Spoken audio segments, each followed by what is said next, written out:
Assalamualaikum warahmatullahi wabarakatuh. Halo teman-teman semua. Sekarang kita akan membahas tentang siklus Krebs, yaitu tahap ketiga dalam proses represi aerob setelah proses dekarboksilasi oksidatif. Siklus ini sering juga dikenal sebagai siklus asam sitrat. Alasan mengapa disebut siklus Krebs adalah sebagai bentuk penghargaan kepada Hans Krebs, seorang ilmuwan dari Jerman yang merupakan penemu siklus ini.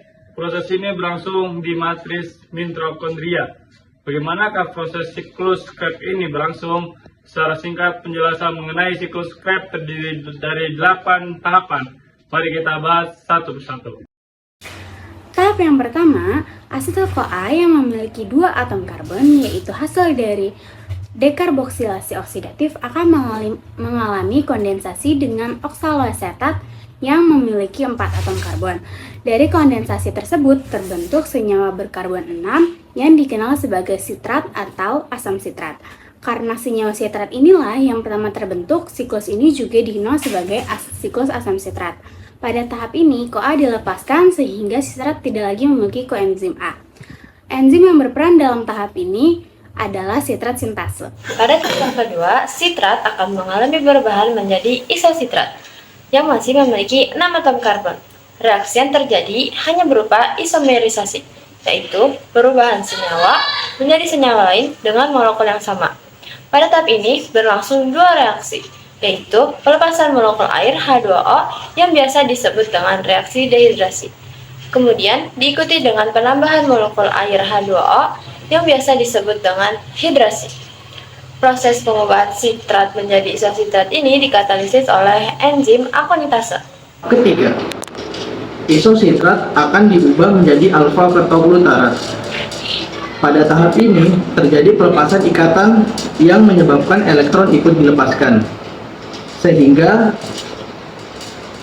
elektron tersebut kemudian diterima oleh NAD+, sehingga terbentuk NADH. Selain itu, tahap ini juga merupakan proses dekarboksilasi, yaitu pelepasan satu atom karbon yang kemudian membentuk CO2. Enzim yang berperan adalah isositrat dehidrogenase. Tahap keempat, alfa ketoglutarat akan diubah menjadi succinyl CoA. Hal ini berarti pada tahap ini juga terjadi dekarboksilasi atau pelepasan satu karbon yang membentuk molekul CO2. Selain itu, pada tahap ini terjadi reduksi NAD+ hingga terbentuk NADH. Karena pada tahap ini terjadi pengubahan dari alfa ketoglutarat menjadi succinyl CoA. Maka CoA masuk dan berikatan dengan senyawa succinyl sehingga terbentuk succinyl CoA. Enzim yang berperan dalam tahap ini adalah alfa ketoglutarat dehidrogenase. CoA atau 4C akan diubah menjadi sukninat 4C. Pada tahap ini tidak ada pengurangan jumlah karbon seperti pada tahap sebelumnya. Namun terjadi beberapa reaksi penting. Fosfat anorganik atau PI berperan memutuskan ikatan koenzim A dari suksinil sehingga CoA dilepaskan fosfat anorganik, kemudian berkaitan dengan GDP membentuk GTP. Pada beberapa sel, GTP yang terbentuk dapat ditampar fosfat ke ADP sehingga terbentuk ATP. Baik GTP maupun ATP memiliki energi yang setara. Enzim yang berperan dalam tahap ini adalah suknisil CoA sintase.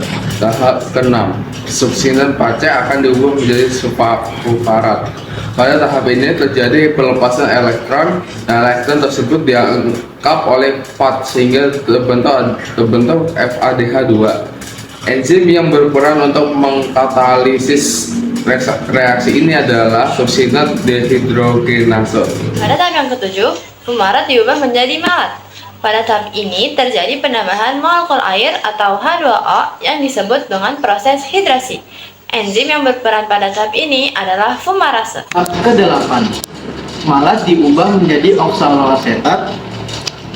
Pada tahap ini NAD+ direduksi sehingga terbentuk NADH. Enzim yang berperan adalah malat dehidrogenase. Demikian, dalam satu kali siklus Krebs dihasilkan 3 NADH, 1 FADH, 1 ATP atau GTP, 2 CO2. Karena pada proses dekarboksilasi oksidatif dihasilkan 2 asetil-CoA dari satu molekul glukosa. Maka dalam 2 kali putaran siklus Krebs akan dihasilkan 6 NADH, 2 FADH2, 2 ATP atau GTP, 4 CO2. Nah, itulah materi lengkap mengenai siklus Krebs yang telah kami jelaskan. Sekian dari kami. Wassalamualaikum warahmatullahi wabarakatuh. 3. NADH